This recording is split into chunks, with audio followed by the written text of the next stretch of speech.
Thank you to all my lovely supporters on Patreon. To hear all the music I make for my channel and covers I do, go to the link in the description to sign up for my Patreon for as little as $1 a month. Hey, what's going on, guys? Christian Hanna Horror here today, and today, guys, we're talking about Tales from the Darkside. And real quick, I just want to say thanks to everybody that checked up on me after the Hurricane Laura, which was not fun. A lot of damage to the backyard, but my house is fine. I'm fine. That's all that matters. Tales from the Darkside. This is new from Scream Factory. Of course, we'll talk about the movie. I'll tell you about my thoughts on the Blu-ray release. But really quick, Tales from the Darkside. Tales from the Darkside was a horror anthology that I was trying to find, and I was having trouble for a long time. And probably about 4 years ago, 3 or 4 years ago, I finally picked it up on Laserdisc and watched the movie. And I was really surprised because I didn't expect a whole lot. I watched the TV show, and while in today's standards you watch it, it seems really cheap and kind of silly for a lot of them. I can figure back in the day, those were really scary, really good episodes. Some of them I really loved. So getting around to the movie, I was not sure what to expect, and I gotta be honest, I really like Tales from the Darkside. Now, the first thing I gotta bring up is obviously its star-studded cast. Christian Slater, Julia Moore, Steve Buscemi, among others that you'll highly recognize from this movie. A lot of them were getting their starts around this time. Christian Slater was up and coming, but he had done some of the Tales from the Darkside TV episodes and felt a kinship with the series and an appreciation, so he did the movie as well. So this movie has its wraparound with this kid in this cell in this suburban home kitchen with this woman who looks like she's getting ready to cook a beautiful meal, but she's talking about how, all right, it's time to get you in the oven. And he's like, no, wait, I gotta tell you a story. And so he's reading these stories from this book called Tales from the Darkside, and then begins each entry from the movie. So there is a wraparound in this that it was really weird feeling because you've got this really beautiful suburban looking home with this beautiful blonde-haired woman, and she seems very delicate and she seems very nice, but then she talks about, well, we got to get you in the oven soon. So it was really funny. So our first story is Lot 249, and it's about Steve Buscemi, who orders this mummy.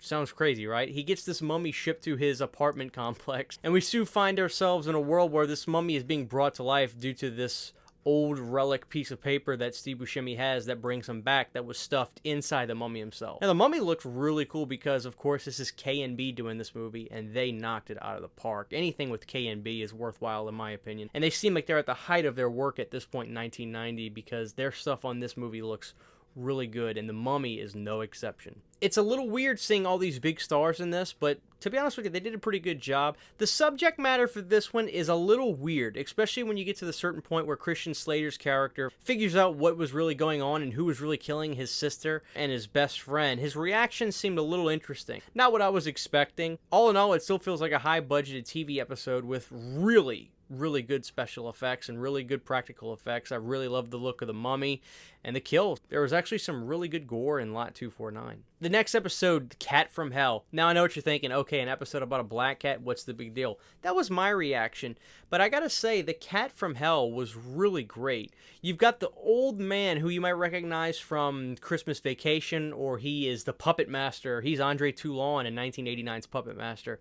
And he hires a hitman to come over to kill a black cat. And the guy's like, what is this, a joke? And you soon found out, no, this cat murdered the rest of his family in his house, and this cat is wrecking havoc on everything, and he is next. So the hitman takes the job thinking this is the silliest thing in the world, but he soon finds out that this cat is absolutely nuts and will stop at nothing to kill everybody. Now, I really like the twist in this one, the reason the cat came. You find out what the old man did for a living and what he was doing with cats, and silly, but it was really fun. It's an anthology TV movie, and it really fits the bill with the style of these episodes, but they're higher production and glossy, and there was some really nasty stuff in The Cat from Hell. I really liked it. I'll be honest with you about this. I think that each segment gets better and better, and there's 3 segments in here, so we may as well talk about what I think is the Grand Slam. Lover's Vow is really great. This is my favorite from the segment. I really like them all 3 of them. Lover's Vow is awesome because the K&B team did some amazing stuff in this one.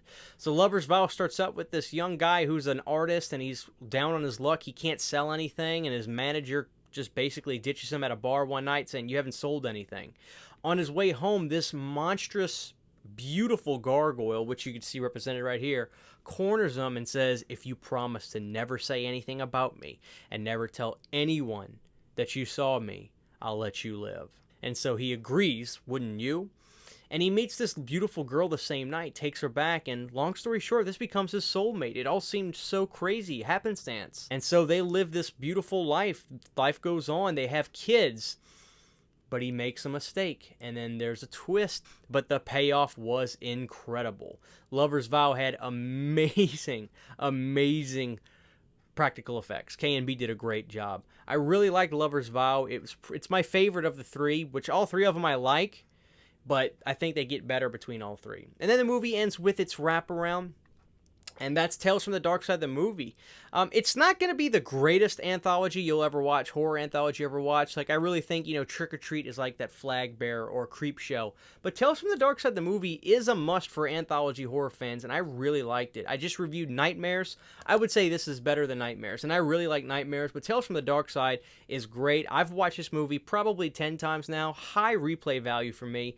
I really, really enjoy this movie. Not to mention that some of this stuff was written by George Romero, and I think this was initially supposed to be what was going to be a Creepshow 3, which never turned out, so then it turned into this, and one of George Romero's stories ended up in here. I think that's the tale, and it has been noted that this is the real Creepshow, is what fans call it, and I agree. Now, as far as the Scream Factory Blu-ray, the picture quality looks pretty darn good.